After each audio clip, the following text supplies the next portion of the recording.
Decimos que desde allí vienen a juzgar a vivos y muertos. Jesús volverá en gloria. Tenemos que hablar sobre la venida de Jesús. En este caso estamos hablando de la segunda venida. Tenemos que partir de algo muy, muy importante.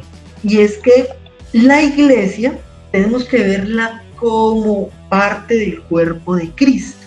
La iglesia se entiende como cuerpo místico de Cristo, nos lo hizo entender San Pablo. Entonces el reino de Cristo se manifiesta desde ya por la presencia de la iglesia, en la presencia de la iglesia.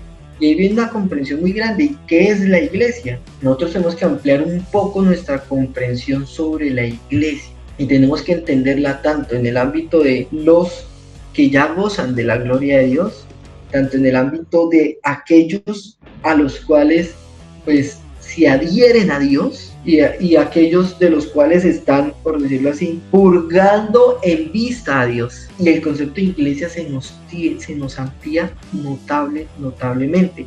Cristo reina ya mediante su iglesia y nos acompaña a través de su anuncio. Cristo se hace presente por medio de la iglesia. Y se dice, y esperando que todo sea sometido bajo sus pies. ¿Y eso qué significa? Que todo sea sometido bajo sus pies. Eso significa que el reino de Cristo, el reinado de Cristo se empieza a hacer presente en la iglesia, pero todavía no de manera definitiva.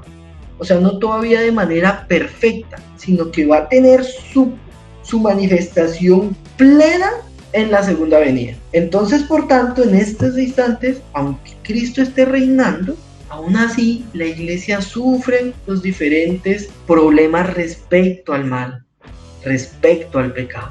¿Qué se espera? ¿Qué cree la iglesia? ¿Que va a venir una segunda venida gloriosa? Sí, va a venir una segunda venida gloriosa. Pero que nos corresponde saber cuándo, no nos corresponde saber cuándo. Simplemente es necesario estar preparado. ¿Y qué es estar preparado? Es estar en amistad con Dios. ¿Qué es estar en amistad con Dios? Pues es buscar a Dios. No quiere decir que tú no vayas a tener errores, ni vayas a tener dificultades, ni que no vayas a sufrir los ataques del mal o tú mismo lo padezcas, porque la misma iglesia lo padece, ¿sí? Lo que quiere decir es que hay una vinculación y un deseo de Dios, que todavía no está en perfección, pero está en vista llegar a una plenitud en algún momento. Eso es un acontecimiento que llamamos un acontecimiento escatológico.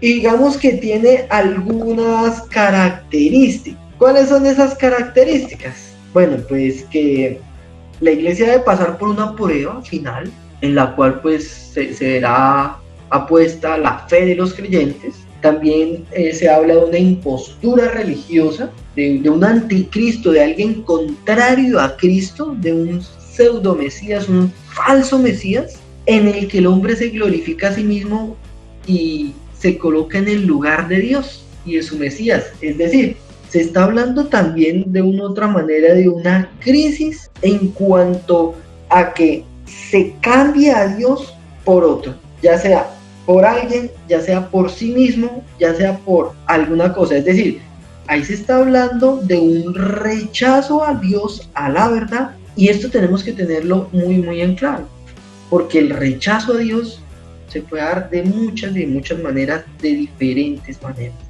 Y ese rechazo a Dios, y por otra cosa, o poner algo diferente o alguien diferente en el lugar de Dios, eso se llama idolatría. Hay una carta que nos ayuda a entender cómo pueden ser diferentes factores que nos quieren mostrar una cierta salvación, y no es la salvación de Dios y no viene de Dios.